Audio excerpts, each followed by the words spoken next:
So I didn't plan on making this video. According to the schedule, this should be a video about copyright claims on YouTube, but we're gonna make a video on being flexible.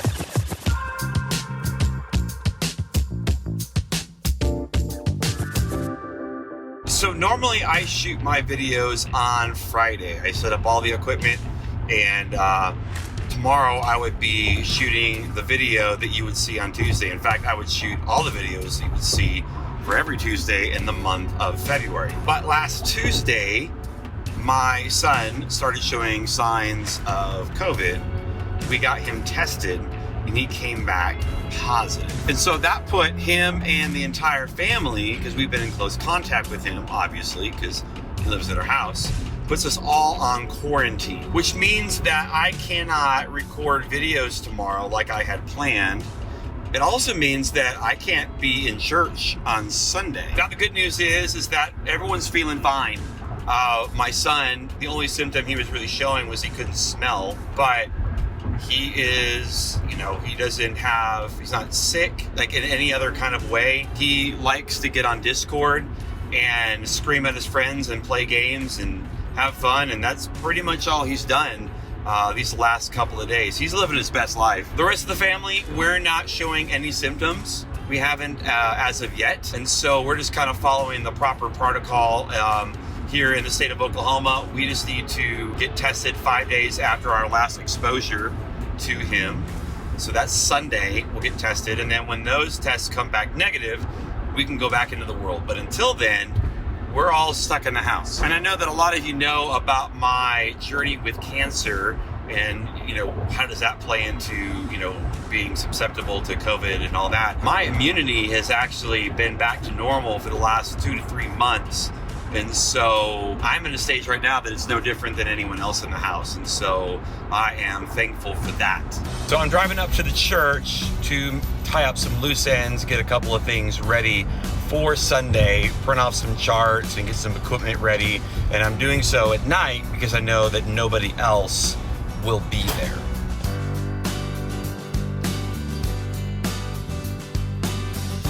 So I thought I'd take a moment to talk about how to be flexible in what we do. And this might sound like an oxymoron, but how do we plan for that flexibility? I think this really kind of emphasizes the fact that no matter what we're doing, as much as we can plan, the better it can be.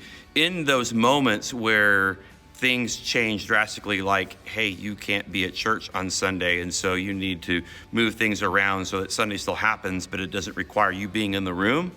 So what that allows me to do is to take the plan that was already in place, and then everyone is on the same jumping off point. Even down to the songs that we had, okay, we had these specific songs and we were gonna do it this specific way.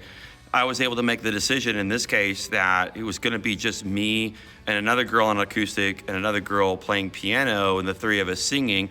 Well, now it's just gonna be the two of them, and some of the songs they were already planning on leading, so that stays the same.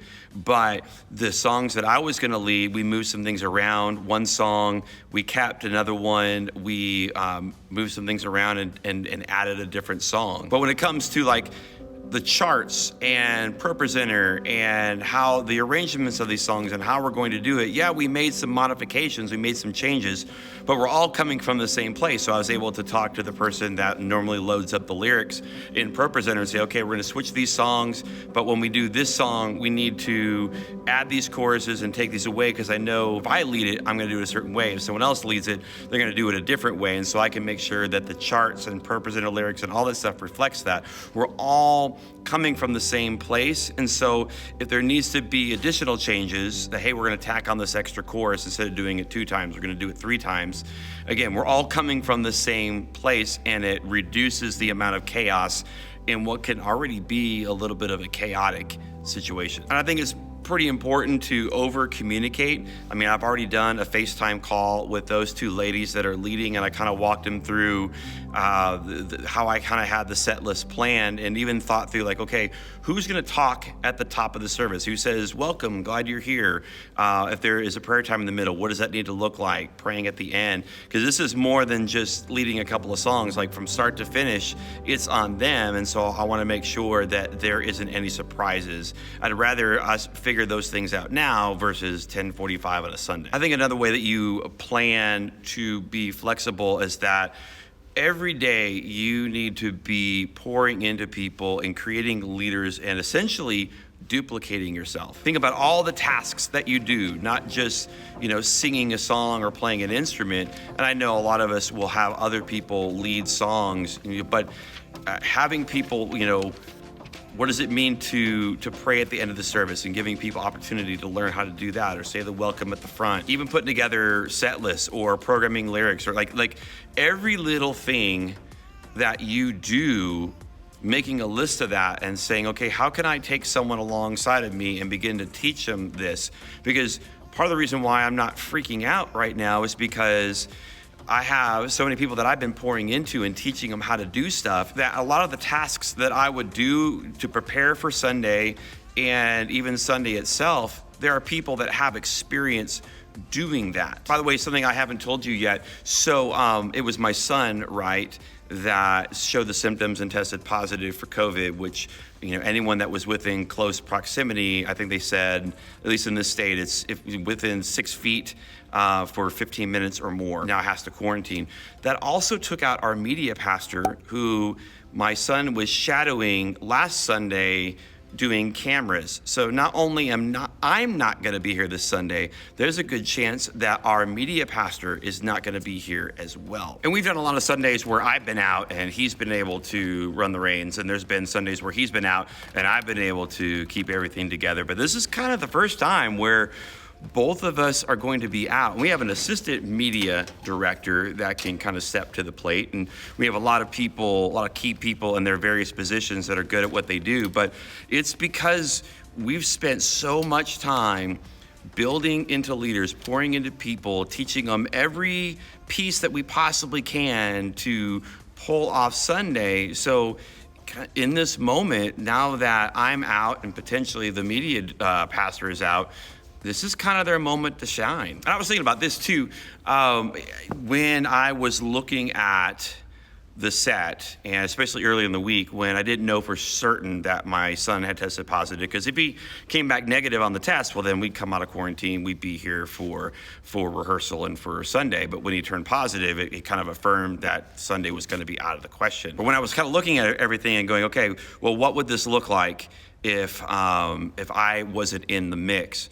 I looked at the two other ladies that I had scheduled, and they're really strong worship leaders in terms of not only just leading a song, but just knowing start to finish, what does it take to lead worship. They're really strong in that. Looking at the songs, the fact that I'd given so many of the leads to them anyway, I was able to kind of look at this and say, okay, I only need to switch out a couple of songs and move a few things around, but I don't need to throw everything out the window. There, 60, 75% of what's here is completely usable, and we just need to move around a couple of parts. And that happens time and time again, where maybe you have a situation where Sunday morning something drastically happens to a drummer, family emergency, whatever, and that person's just not able to play. Well, you kind of look at who you have and you go, I just happen to have scheduled the bass player that also knows all the drum parts and knows how to play drums, and I can just turn bass on the track. Or something happens where a prominent member in the community and in your church passes away Saturday night, and now you have to take your set list and change some things and realize, man, the songs that we had picked, this is perfect for this moment. That these things that were planned weeks ago, God knew that this moment was going to happen. And I'm reminded again that in these moments, none of this takes God by surprise. And I kind of sit back with delight and go, okay, you knew, and you gave me everything that I needed to make this happen with minimal effort. And it's just a good reminder, as much as I'm a planner to the nth degree, that, God's got this and that. I think our plans and our details are important, but there's a certain point where you just kind of go like this and say, okay, God's got it. And even in this moment, the fact that I can't be here this Sunday, but we already have the set list and we already have the people in place and we already have all of the energy that's been poured into duplicating ourselves. Like, I'm going to sit there at home in quarantine on a Sunday morning watching it online, kind of like a proud dad going, they got this.